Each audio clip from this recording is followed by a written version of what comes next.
Britain voted to leave the European Union 10 years ago. The bill just came due. £1 trillion are gone.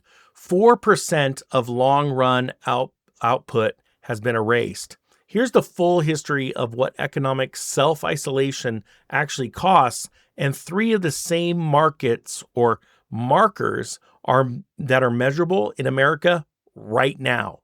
On May 7th of this year, a New York spice importer called Burlap and Barrel and a Florida toy company called Basic Fun walked into a federal trade court, argued that the 15% tax they were paying on everything they brought into the country was illegal. And they won. The judges agreed. And then those two small companies walked back out and kept paying it anyway. That is not a typo. Here is why it matters to you, even if you have never imported a single thing in your life. A tax at the border is not paid by a foreigner. It is paid by the American company that brings the goods in, and then it is passed to you at the register, quietly, folded into the price of a car part or a can of tomatoes, so you never see the line item. Right now, that hidden tax is on a countdown. On July 24th, 17 days from today, it either dies or it gets bolted onto the American economy permanently under a different law with no expiration date. And almost nobody is watching that clock, because 10 years ago, another country ran this exact experiment and found out what it costs. And the answer took a decade to arrive. You already feel that something is off. You have watched prices climb and been told the economy is strong, and the two things do not match. And you are not crazy for noticing. So let me show you the country that lived through the whole thing already, start to finish, because the ending is the part nobody talks about. On June 23rd, 2016, 51.9% of British voters chose to leave the European Union, the giant free trade club of 27 neighboring countries that Britain sold most of its goods to. The morning after, the Prime Minister quit, and the pound had its worst single day in modern history. That crash was the only cost anyone actually saw. Everyone braced for the economy to fall off a cliff. It never did. And that is the trap, because the real damage was not a crash. It was a slow leak. And a slow leak does not make the news. What actually taxes a country that walls itself off is not some dramatic tariff. It is friction. When Britain formally left, the free trade deal it signed kept tariffs at zero, and trade still fell, because paperwork is its own kind of tax. Every truck crossing the channel now needs customs forms, safety certificates, proof of where each part was made. The government's own spending watchdog, the National Audit Office, put the bill for building all that border machinery at £4.7 billion. The cost of the food safety checks alone runs about £54 million every year forever. And it lands exactly where you would expect. Researchers at the London School of Economics found the extra paperwork on food added around £250 a year to the typical British family's grocery bill.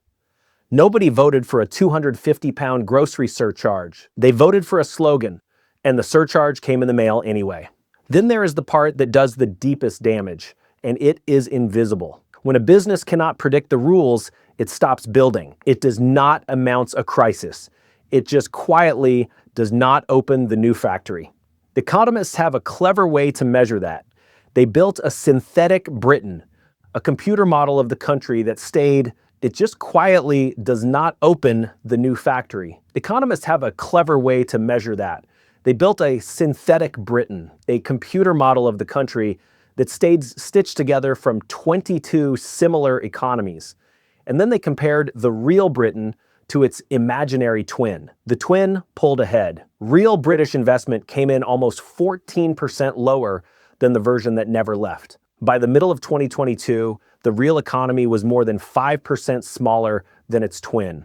And the City of London, the financial heart of the country, quietly shipped 7,000 banking jobs to Dublin, Frankfurt, and Paris. No headline announced it. It was a drip. No single quarter ever looked like a disaster. Every single quarter just looked a little worse than it should have. Add 10 years of that up, and you get the bill. The official budget watchdog says Brexit cut 15% off British trade and 4% off the entire economy, permanently. A newer study out of Stanford, led by the economist Nicholas Bloom, Using a survey of around 7,000 real British firms puts the hit even higher. 6 to 8% of the whole economy gone by the end of last year. The Institute for Government, a respected think tank in London, added up the total opportunity lost across the decade and landed on a number north of £1 trillion. Growth for the entire 10 years crawled at about 1.2% a year. And the man who runs Britain's central bank, its version of the Federal Reserve, said out loud on the record that the drag on growth is negative for the foreseeable future. Here is the part that should make your jaw tighten. The people who sold it have not paid for it. One of the architects spent June headlining a debate in London titled, with no apparent irony, How to Make Brexit a Success, 10 full years after the vote. Hey, just to jump in real quick, this video is it's being sponsored by the Dominate Debt course that I actually created. When trade frictions land on a household, the priority ladder decides who absorbs it. The Dominate Debt program is the sequencing playbook that puts you in front of the wave, not underneath it. Check out the link below for the Dominate Debt course, and let's now get back to the video. Nigel Farage, the man most identified with the campaign, went on the BBC this summer and called it absolutely the right thing to do. Meanwhile, 57% of the British public now say leaving was the wrong decision, and nearly a quarter of the people who voted to leave say they want back in. Nobody in charge is holding the bill. The public is.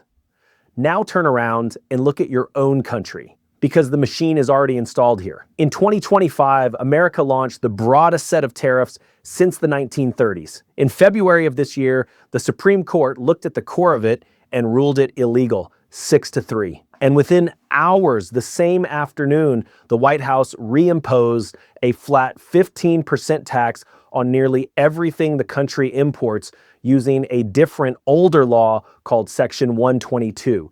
That is the tax the spice company beat in court and is still paying. That is the tax the spice company beat in court and is still paying. It is being collected at every American port today, and it expires July 24th unless Congress votes to keep it, which almost nobody expects Congress to do. So the real question is not whether the tax expires. It is whether the administration uses that same window to reinstall the identical friction under yet another law that never expires. If they do, America will have done exactly what Britain did, made a temporary wall permanent while everyone looked away. And the early tremors are already measurable, the same ones Britain saw in Chapter 1. The promise of a tariff wall is always factories coming home. The evidence runs the other way. Europe's central bank studied high tariff regimes and found they actually reduce new factory investment because friction scares off the very thing it promises to attract. The Federal Reserve looked at foreign investment flowing into America and found that while the headline number looked calm, investment into American car making and food manufacturing plummeted. In the last 3 months of 2025, announced foreign investment projects fell 17% against the year before. That is not a crash. That is Britain's investment freeze, the exact same first chapter playing on an American screen. You will hear the counter argument, and it is fair, so I will give it to you straight. American exports hit a record this spring, and the trade deficit has fallen sharply this year. And by those numbers, the economy looks fine. America is also not Britain. It is a continent with a massive market inside its own borders, and this tax may simply expire on the 24th and evaporate. All true. But Britain's monthly numbers looked fine in 2017 too. The drag was never a monthly number. It was a decade number. That is what makes it so easy to vote for and so hard to see coming. So here is what to actually watch, and none of it requires you to be an economist. Watch whether that July 24th deadline ends the tax or quietly replaces it with a permanent one. Watch whether that 17% drop in investment turns into a trend instead of a blip. And watch the one number that lands in your own house, the tariff cost folded into your prices, running around $700 per household this year by the Tax Foundation's estimate, a group that studies the effect of taxes, and even higher by other counts. Britain's families never got a warning label. The cost arrived anyway, as prices, as taxes, as wages that sat still for 10 years while the bills climbed. That last one is the piece you actually control. You cannot vote on Section 122. You cannot move the deadline. You cannot stop the friction from being priced into your groceries. But of every drag on that list, the one sitting inside your own budget is the one you can cut yourself. And the biggest, most compounding piece of it for most families is debt. When the outside costs are rising and you have no say over them, the move the smart money makes is to harden the one thing they do control, so that when the decade number finally shows up, it does not show up on top of a balance you were still carrying. Britain found out what the wall cost 10 years too late. You have 17 days and a clear view of both endings. The only real question left is which July 24th you decide to watch. This is Economic Ninja, and we will be watching it for you. Economic Ninja is out.